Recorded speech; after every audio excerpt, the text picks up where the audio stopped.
Hello everyone, આજનો આપણો video જે છે તે બંધારણમાંથી પૂછાતા પ્રશ્નોની થીમ પર બેઝ છે કે જીપીએસસી જે છે આપણે જોઈએ છીએ તે વિધાનાત્મક પ્રશ્નો જે છે વધારે પૂછી રહી છે.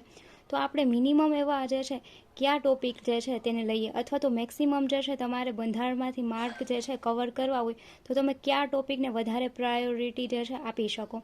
તો આજના આપણા વિડીયોમાં આપણે એના વિશે ચર્ચા કરવાની છે. તો પહેલાં તો જે બંધારણના ભાગ છે તેના ઉપર આપણી છે સારી પકડ હોવી જોઈએ. કુલ કેટલા ભાગ છે અને કયા ભાગમાં જે છે કયો ટોપિક છે અને કેટલા અનુચ્છેદ છે તે આપણે ખ્યાલ હોવી જોઈએ. ત્યારબાદ અનુસૂચિ, કુલ 12 અનુસૂચિ છે. તો એમાંથી મોસ્ટ ઇમ્પોર્ટન્ટ તો 11 અને 12 જે છે એ તો ખાસ યાદ રાખવાની છે, અને આ સિવાય બાકીની જે અનુસૂચિ છે એ પણ આપણા માટે ઇમ્પોર્ટન્ટ રહેશે. ત્યારબાદ હિન્દ સ્વતંત્ર ધારો 1947 તે પણ આપણા માટે ઇમ્પોર્ટન્ટ છે.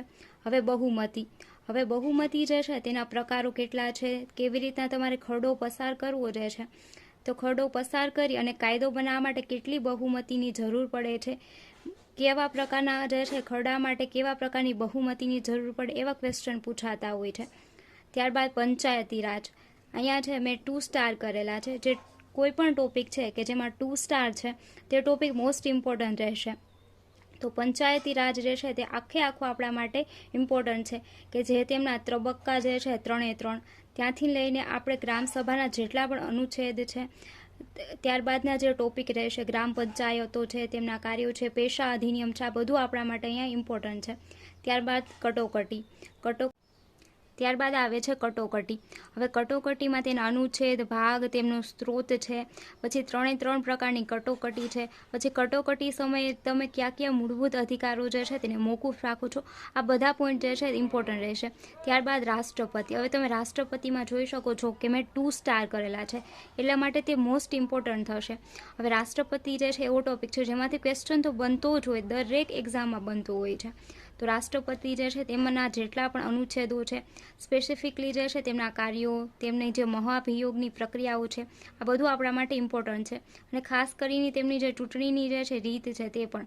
ત્યારબાદ સુપ્રીમ કોર્ટમાં જેટલા પણ ન્યાયાધીશો છે તેની નિમણૂક કેમ થાય છે, પછી જે સુપ્રીમ કોર્ટ જે છે તેનો જે મુખ્ય ન્યાયાધીશ છે તેને કેવી રીતના ચૂંટવામાં છે, બધી બાબતો આપણા માટે ઇમ્પોર્ટન્ટ છે. તેમજ જે સુપ્રીમ કોર્ટ જે છે તેના કાર્યક્ષેત્રો છે તે પણ ખાસ કરવા. ત્યારબાદ જે કોઈ પણ અગત્યના અનુચ્છેદો હોય છે, જેમ કે કોઈ પણ પદ જે છે તે થઈ ગયું, નિમણૂક થઈ ગઈ, જોગવાઈ થઈ ગઈ. ત્યારબાદ જે કોઈ પણ આપણે ટોપિક જોઈએ છે તો કે એના જે સ્ત્રોતો, બંધારણના સ્ત્રોતો, કે બંધારણમાંથી કયો ભાગ ક્યાં જે છે સ્ત્રોતમાંથી લેવાયેલો છે. ત્યારબાદ આવી જાઓ મૂળભૂત અધિકારો જે છે તેના પર. હવે મૂળભૂત અધિકારો જે છે તેના મુખ્ય બધા અનુચ્છેદો જે છે તે તમે યાદ રાખશો. ત્યારબાદ ફરજો જે છે તે, પછી રાજ્યનીતિના મૂળભૂત સિદ્ધાંતો છે તેના પણ બધા અનુચ્છેદ જે છે જેટલા પણ છે તે બધા યાદ રાખશું. પછી આવે છે બંધારણીય સંસ્થા.